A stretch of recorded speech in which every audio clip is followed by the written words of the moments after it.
Hello बच्चों, hello everyone, कैसे हैं आप सभी। तो उम्मीद करते हैं कि आप लोग बहुत ही अच्छे और एकदम मस्त होंगे। तो आज हम लोग एक लेक्चर आगाज़ करने जा रहे हैं और एक नया ब्रांच जिसमें हम लोग देखेंगे ऑप्टिक्स। इससे पिछले लेक्चर में हमने आपको एटम्स पढ़ाया था। एटम्स में मैंने आपको पिछले लेक्चर जो था, कल के लेक्चर में मैंने आपको एटम्स फिनिश किया। अब हम लोग पढ़ेंगे रे ऑप्टिक्स। क्या पढ़ेंगे? Ray optics. तो रे ऑप्टिक्स में हम लोग एक नई ब्रांच की तरफ पढ़ेंगे जिसमें हमको 2 चैप्टर आपको पढ़ाना है, 2 पार्ट, एक रे ऑप्टिक्स और दूसरा हमको पढ़ना है वेव ऑप्टिक्स। तो बुक और पेन कॉपी निकाल लीजिए और फटाफट से तैयार हो जाइए आज का लेक्चर रे ऑप्टिक्स पढ़ने के लिए। तो सबसे हम लोग देखें, पहले चलिए लेक्चर का आगाज़ करते हैं। सबसे पहले हम इसे समझते हैं ऑप्टिक्स। ऑप्टिक्स क्या है? ठीक है, क्या हम देखेंगे ऑप्टिक्स। तो ऑप्टिक्स जो होता है, ये optics is the branch of physics. Optics is the branch of physics which deals with light, which deals with light। Optics physics का एक ऐसा ब्रांच है जिसमें हम लोग बेसिकली लाइट के साथ साथ जो जो फिनोमिना को डील करेंगे वो सब हमारा आएगा ऑप्टिक्स ब्रांच में। किस ब्रांच में आ जाएगा? ऑप्टिक्स के ब्रांच में। अब ये जो लाइट होता है, लाइट आपका डुअल नेचर का होता है। लाइट जो होता है आपका, ये डुअल नेचर शो करता है। लाइट जो है आपका शो करता है dual nature. According to Maxwell theory, जो मैक्सवेल की थ्योरी थी, उन्होंने बताया कि आपको लाइट जो है 2 नेचर शो करता है। हमने सबसे पहले देखा कि ऑप्टिक्स फिजिक्स का एक ऐसा ब्रांच है जिसमें हम लोग लाइट के साथ डील करेंगे और ये जो लाइट होता है ये डुअल नेचर शो करता है। थोड़ी सी वीडियो क्वालिटी हम चेक कर लेते हैं कैसी है। ठीक है, हाँ, वीडियो क्वालिटी सही है, ओके। चलिए, तो यहाँ पे ऑप्टिक्स का जो ब्रांच है इसमें हम लोग लाइट के साथ डील करेंगे और लाइट हमको 2 नेचर शो करता है। कौन कौन सा? एक हमारा शो करता है पार्टिकल नेचर, पार्टिकल नेचर, और दूसरा शो करता है हमारा वेव नेचर, पार्टिकल नेचर और वेव नेचर। तो ऑप्टिक्स में हम 2 नेचर पढ़ेंगे पार्टिकल के, एक पार्टिकल नेचर और एक वेव नेचर। तो इस पार्टिकल नेचर और वेव नेचर के बेस पे आपको 2 ब्रांच में डिसाइड किया गया है। इसको ऑप्टिक्स को 2 पार्ट में डिवाइड किया गया है। एक है आपका जियोमेट्रिकल ऑप्टिक्स, जियोमेट्रिकल ऑप्टिक्स, और एक ब्रांच है हमारा wave optics, wave optics. Optics के 2 ब्रांच, ज्योमेट्रिकल ऑप्टिक्स और वेव ऑप्टिक्स। ज्योमेट्रिकल ऑप्टिक्स में हम लोग पढ़ेंगे reflection of light, reflection of light, या यहाँ पे हम लोग पढ़ेंगे refraction of light, refraction of light. Reflection of light पढ़ेंगे, रिफ्रैक्शन ऑफ लाइट पढ़ेंगे, और इस ब्रांच में हम लोग देखेंगे वेव ऑप्टिक्स में इंटरफेरेंस,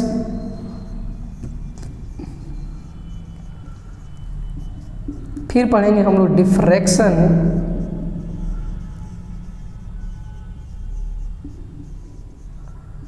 और यहाँ पे हम लोग देखेंगे अपना क्या, polarisation.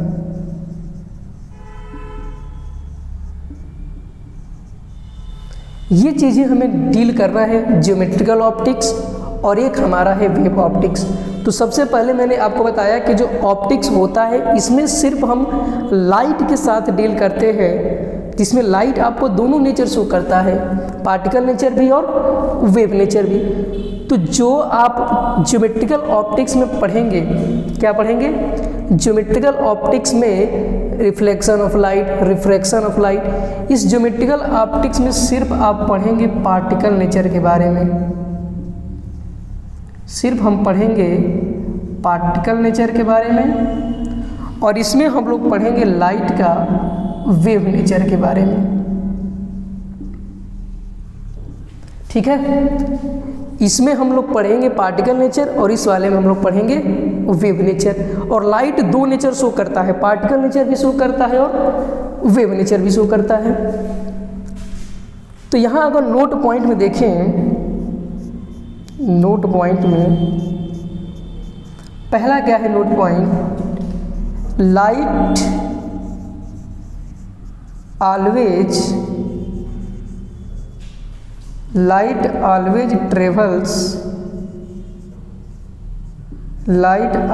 travels in a straight line.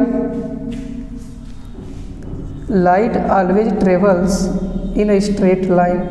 Light हमेशा आपका स्ट्रेट लाइन में ट्रेवल करेगा। दूसरा जो होता है bundle of light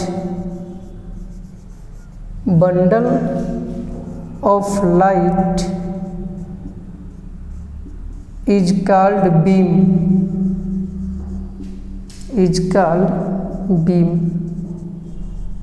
bundle of light का मतलब होता है कि अगर यहाँ से ढेर सारी लाइट आपको इस तरीके से बंडल के फॉर्म में मिल रही हो तो इसको हम लोग कहते हैं बीम। क्या बोलते हैं? बीम। और तीसरा है आपका the path of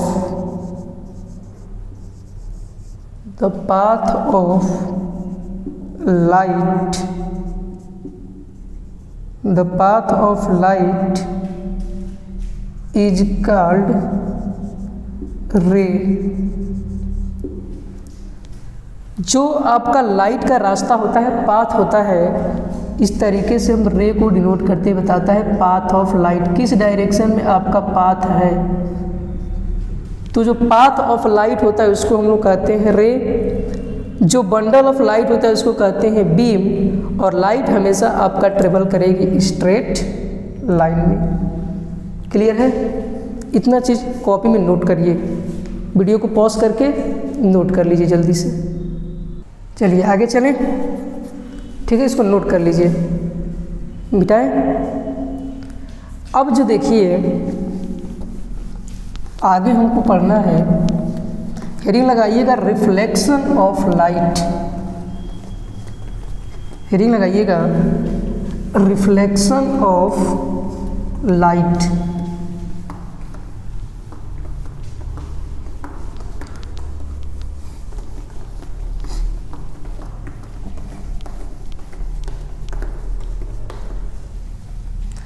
reflection of light हम लोग देखते हैं क्या होता है।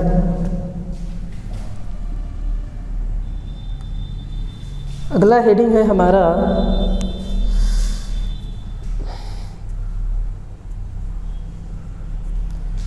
Reflection of light.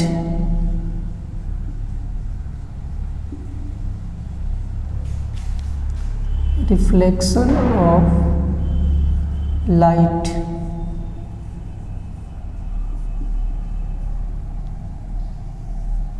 देखिए क्या है रिफ्लेक्शन ऑफ लाइट। जैसे मान लीजिए हमारे पास ये एक सरफेस है, क्या है ये? सरफेस है, और ये सरफेस आपका यहाँ से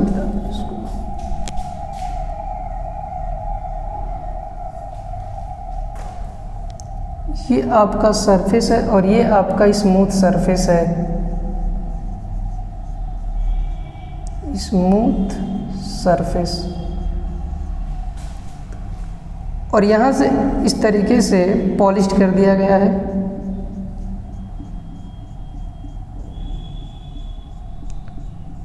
इसको मान लीजिए मिरर है, क्या है, मिरर मान लेते हैं, और ये हमारा मिरर होता है रिफ्लेक्टिंग सरफेस। मिरर जो होता है ये होता है हमारा रिफ्लेक्टिंग सरफेस। स्मूथ टर्म को हटा देते हैं, ठीक है। ये एक मिरर है जिसको ये वाला हिस्सा आपका पॉलिश्ड है और ये वाला हिस्सा आपका रिफ्लेक्टिंग का है। दो बाउंड्री है यहाँ पे, एक पॉलिश्ड और एक रिफ्लेक्टिंग। अब होता क्या है कि मान लीजिए कहीं से आपकी लाइट रे आ रही है, लाइट रे आ रही है यहाँ से,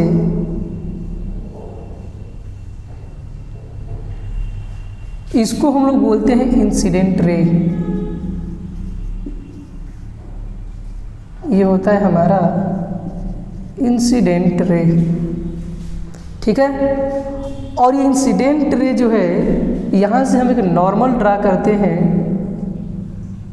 ये आपकी ज्योमेट्रिकल अरेंजमेंट है। यहाँ से हम ड्रॉ करते हैं नॉर्मल।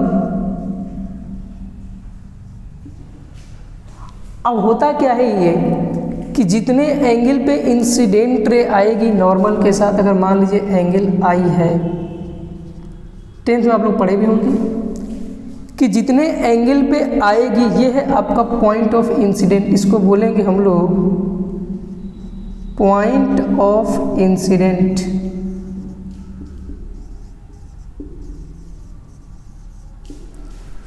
तो जितने ये इंसिडेंट रे आपको पॉइंट ऑफ इंसिडेंट पे जितने एंगल करेगी इस नॉर्मल के साथ, उसी मीडियम में बाउंस बैक चली जाएगी। अगर ये हमारा मीडियम फर्स्ट है और ये मीडियम हमारा सेकंड है, तो जिस मीडियम में आई फिर रिटर्न उसी मीडियम में चली गई, तो इसको हम लोग बोलते हैं रिफ्लेक्टेड रे।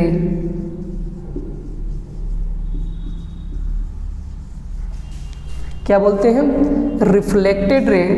और ये जो एंगल बनाएगी हो जाएगा एंगल आर। ले लेते हैं, क्या ले लेते हैं, एंगल आर। तो इंसिडेंट रे, रिफ्लेक्टेड रे और ये नॉर्मल हो गया।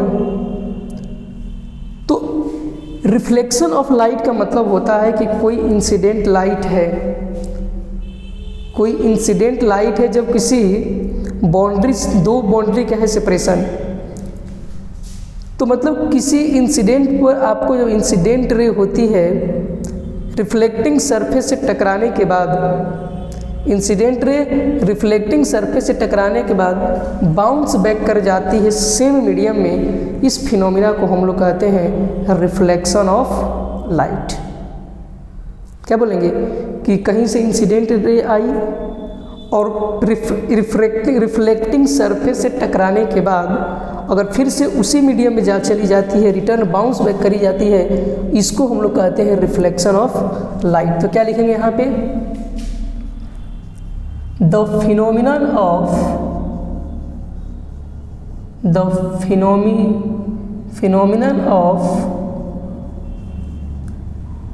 Bouncing back,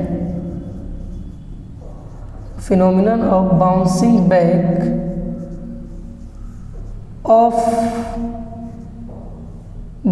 back of light when incident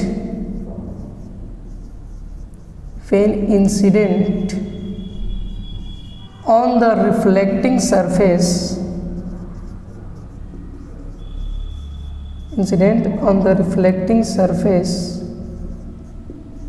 in the same medium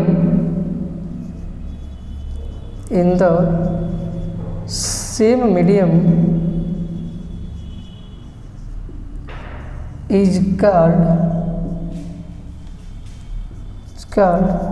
reflection of light।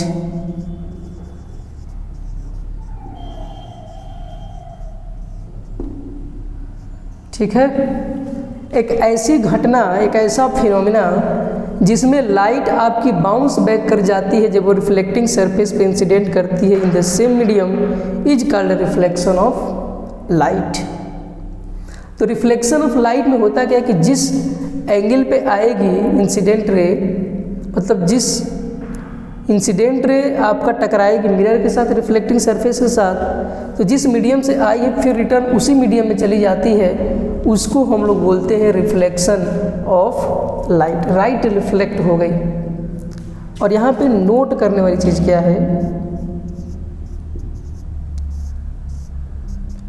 Angle आई जो है इसको हम लोग बोलते हैं इंसिडेंट एंगल। ये होता है हमारा इंसिडेंट एंगल। और एंगल आर जो है ये होता है आपका रिफ्लेक्टिंग एंगल। एंगल आर जो है इसको हम लोग बोलते हैं रिफ्लेक्टिंग एंगल। एंगल आई हो जाएगा इंसिडेंट एंगल और एंगल आर हो जाएगा आपका रिफ्लेक्टिंग एंगल। तो ये है आपका एंगल आई जिसको हम लोग बोलेंगे इंसिडेंट एंगल, और एंगल आर को हम लोग बोलते हैं रिफ्लेक्टिंग एंगल।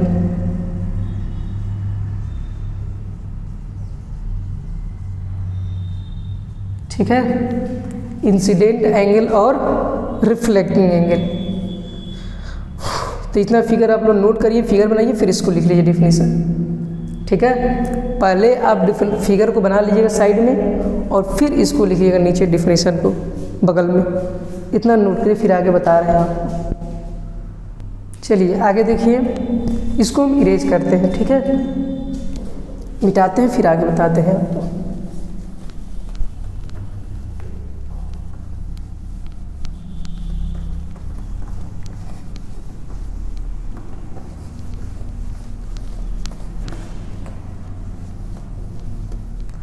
अब देखिए इंसिडेंट रे क्या होती है। इंसिडेंट रे जो होती है वो रे होती है जो मिरर पे फॉल करती है। अगर जो रेज होती हैं जो मिरर के ऊपर फॉल करती हैं उस रे को हम लोग कहते हैं इंसिडेंट रे। क्या बोलते हैं?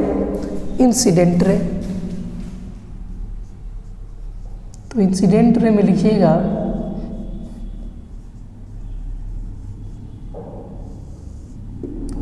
the ray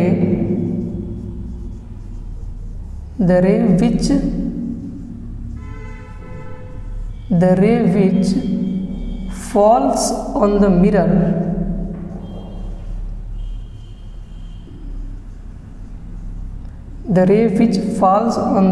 is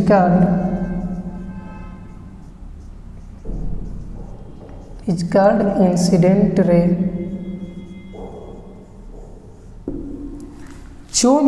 जो रे होती हैं अगर वो मिरर के ऊपर फॉल्स करती हैं, द रे which falls on the mirror is called incident ray. इसको हम लोग बोलेंगे इंसिडेंट रे।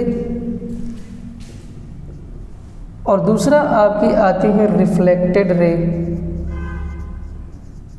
रिफ्लेक्टेड रे, तो इसमें लिखेंगे क्या हम, द रे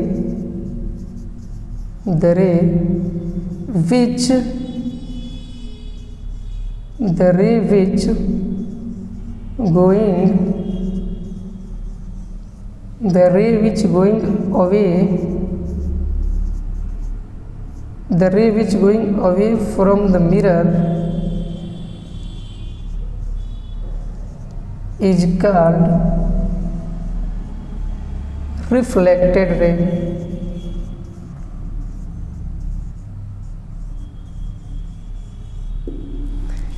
करें कि जो रे होती हैं जो अवे होती हैं मिरर से, द रे विच going away from the mirror, जो मिरर से दूर जाती है मतलब इससे टकराने के बाद दूर चली जाती है, उस रे को हम लोग कहते हैं रिफ्लेक्टेड रे। और जो रे मिरर के ऊपर फॉल्स करती हैं उसको हम लोग कहते हैं इंसिडेंट रे। अब यहाँ नोट पॉइंट करके देखिएगा, नोट पॉइंट में मिरर जो है आपके दो तरीके का होता है, एक होता है प्लेन मिरर, और दूसरा होता है आपका स्फेरिकल मिरर।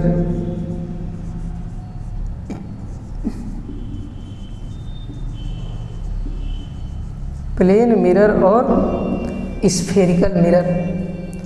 तो इंसिडेंट रे, रिफ्लेक्टेड रे और मिरर आपके दो तरीके के हो गए, प्लेन मिरर और स्फेरिकल मिरर।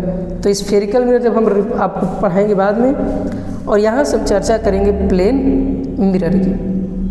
इतना नोट कर लीजिए, वीडियो को पॉज करके नोट कर लीजिए।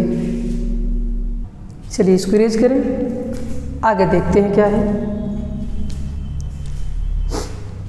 मिटाएं। चलिए, इंसिडेंट रे, रिफ्लेक्टेड रे हो गया।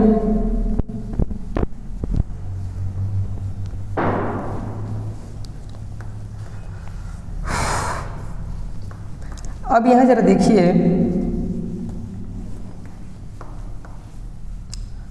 हमारा जो सरफेस होता है, क्या होता है, सरफेस की अगर हम बात करें, किसकी बात करें, सरफेस की, तो यहाँ जो सरफेस है, सरफेस हमारा दो तरीके का होता है। सरफेस हमारा दो तरीके का होता है, एक होता है स्मूथ सरफेस, स्मूथ सरफेस,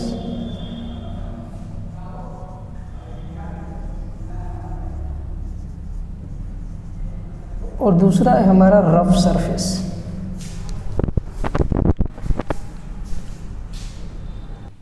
चलिए देखिए, ये हमारे पास दो तरीके के सरफेस हैं, एक स्मूथ सरफेस है और एक रफ सरफेस है। जैसे हम बात करते हैं स्मूथ सरफेस की, जैसे मान लीजिए हमारे पास ये कोई एक सरफेस है, इसको हम लोग यहाँ से मान लीजिए पैरेलल रे आती हैं, ढेर सारी पैरेलल रे आती हैं, और जिस एंगल पे आएंगे उसी एंगल पे क्या हो जाएंगी, पैरेलल ही रिफ्लेक्ट हो जाएंगी।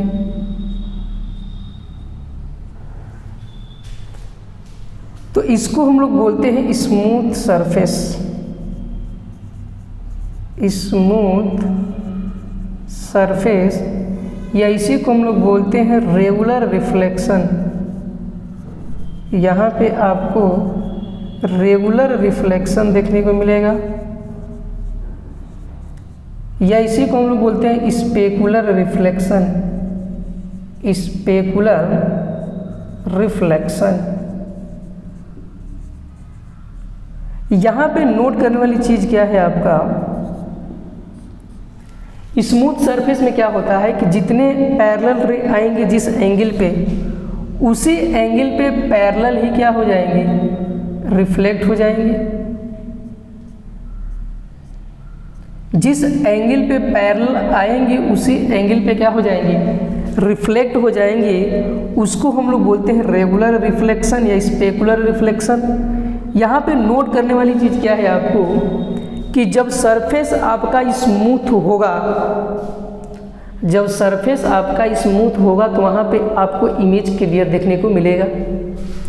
तो यहाँ पे हेयर इमेज इज ऑब्टेन्ड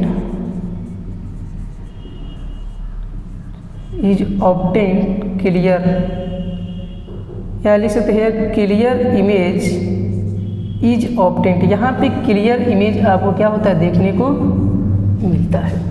थोड़ा सा इसको बनाइए, फिर हम रफ वाला बताते हैं, ठीक है। स्मूथ सरफेस हो गया और आपका अब रफ सरफेस बढ़ाएंगे, हो गया। तो जरा एक बार ध्यान से समझिएगा ये वाला चीज़, कि अगर यहाँ से आपकी पैरेलल ही लाइट आ रही है तो पैरेलल ही आपकी पास करेंगे। ऐसे सरफेस को हम लोग कहते हैं स्मूथ सरफेस, और स्मूथ सरफेस पे आपका इमेज जो है क्लियर दिखाई देगा। स्मूथ सरफेस है तो आपका इसको बोलेंगे रेगुलर रिफ्लेक्शन, लगातार रिफ्लेक्शन, रेगुलर रिफ्लेक्शन होगा और यहाँ पे इमेज आपका जो है क्लियर ऑब्टेन होती हुई नज़र आएगी। ठीक है, अब इसको इरेज करके मैं आपको दूसरा बताता हूँ, रफ सरफेस। इसको नोट कर लीजिएगा। अब जरा ध्यान से देखिए,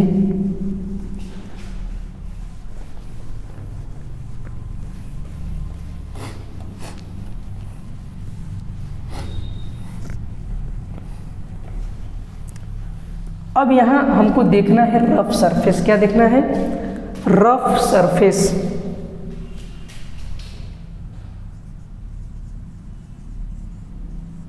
रफ सरफेस। रफ सरफेस के लिए आपको क्या ध्यान देना है कि इसमें जो सरफेस होती है वो स्मूथ सरफेस होती है। इसको हम लोग बोलते हैं, सॉरी, रफ सरफेस इसको बोलते हैं। ये हमारी होती है इस तरीके से रफ सरफेस। तो अगर रफ सरफेस पे इस तरीके से पैरेलल इंसिडेंट रे आती हैं, जब ध्यान से देखिएगा इस तरीके से, तो ये वाली आपको ऐसे चली जाएगी, ये वाली आपकी ऐसे चली जाएगी, ये वाली आपकी ऐसे और ये वाली आपकी ऐसे। इस कंडीशन में आपको क्या हो रहा है, अगर ऐसे कुछ आएगी तो ये ऐसे चली जाएंगी, ऐसे आएंगी तो ऐसे चली जाएंगी। यहाँ पे आपको रेगुलर रिफ्लेक्शन देखने को नहीं मिल रहा है। यहाँ पे आपको रेगुलर रिफ्लेक्शन नहीं देखने को मिलेगा। यहाँ पे आपको देखने को मिलेगा इररेगुलर रिफ्लेक्शन। क्या देखने को मिलेगा? Irregular reflection.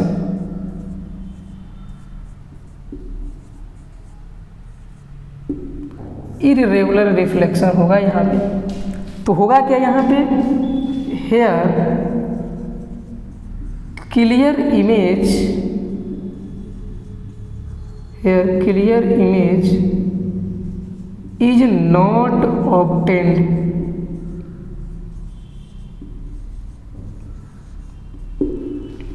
यहाँ पे आपका क्लियर इमेज ऑब्टेन्ड नहीं होगा। तो रेगुलर सरफेस के केस में अगर आपका सरफेस क्या है? रेगुलर है। जरा इसको ध्यान से देखिए,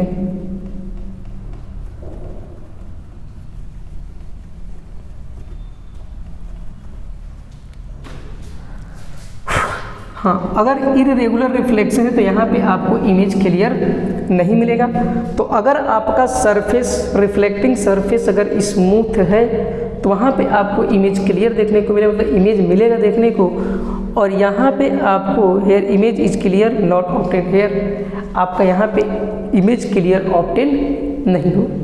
तो ये है आपका रफ सरफेस और ये है आपका स्मूथ सरफेस।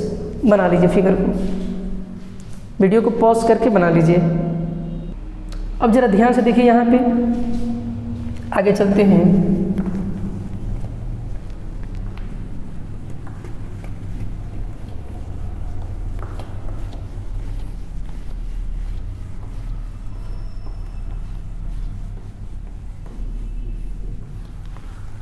आगे है आपका laws of reflection.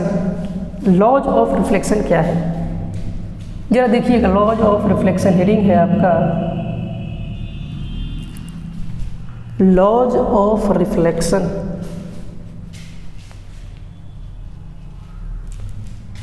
Laws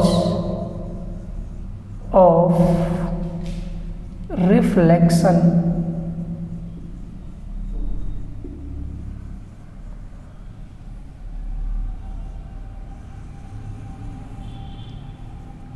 laws of reflection क्या है?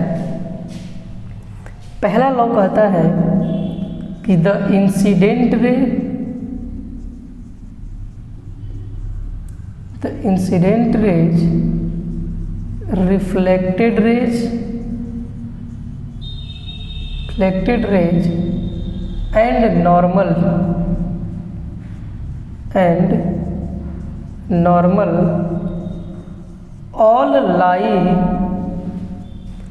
all lies in the same plane,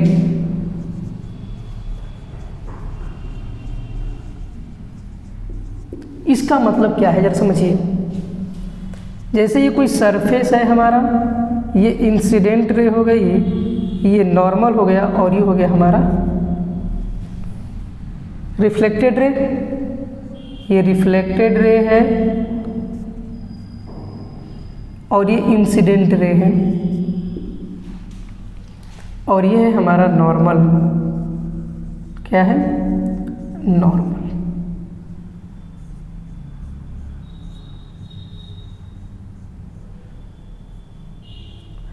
incident ray, reflected ray और ये है हमारा नॉर्मल। इसमें होगा क्या आपका कि जैसे हम इसको मान लेते हैं, इसको बक्से में बंद कर देते हैं, क्योंकि एक हाँ इस तरीके से देखा जाए तो अगर इसको मान लेते हैं एक्स एक्सिस और इसको मान लेते हैं वाई एक्सिस, तो ये आपका कौन सा प्लेन हो जाएगा? एक्स वाई प्लेन हो जाएगा। ये कौन सा प्लेन होगा? X y plane. तो यहाँ पे होगा क्या, जरा ध्यान से देखिएगा। यहाँ पे होगा कि आपका जो नॉर्मल है, इंसिडेंट रे है और रिफ्लेक्टेड रे है, तीनों के तीनों आपका एक्स वाई प्लेन में है। नॉर्मल खैर ऐसे भी हो सकता है, लेकिन हमको उसको नहीं लेके चलना है।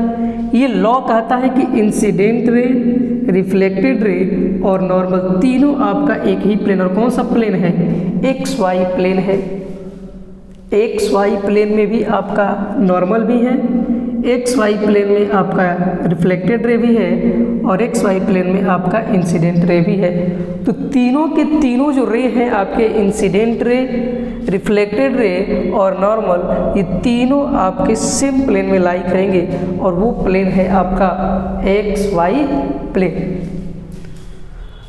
दूसरा लॉ कहता है इसमें कि एंगल आई जो है बराबर होगा एंगल आर का। मतलब angle of incidence, angle of incidence ये होगा आपका एंगल ऑफ रिफ्लेक्शन के बराबर। एंगल ऑफ इंसिडेंस बराबर होगा एंगल ऑफ रिफ्लेक्शन के बराबर। Angle of incidence is equal to angle of reflection.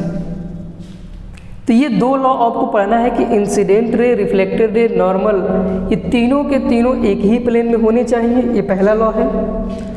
दूसरा लॉ कहता है कि एंगल ऑफ इंसिडेंस जो है आपका इक्वल होना चाहिए एंगल ऑफ रिफ्लेक्शन के बराबर। तो इस तरीके से जो है हम लॉ ऑफ रिफ्लेक्शन को डिफाइन करेंगे। ठीक है, इसको नोट कर लीजिए वीडियो को पॉज करके। इतना आप नोट करिए वीडियो को पॉज करके, law of reflection, incident, reflected, normal और खैरी वगैरह। ठीक है, नोट कर लिए। चलिए, तो बेसिकली आज का लेक्चर हम यहीं पे समाप्त करते हैं। ठीक है, अब इसके आगे लेक्चर कल नेक्स्ट वीडियो में हम इसके आगे कंटिन्यू करते रहेंगे। पढ़ाई करते रहिए, तब तक ऑल द बेस्ट।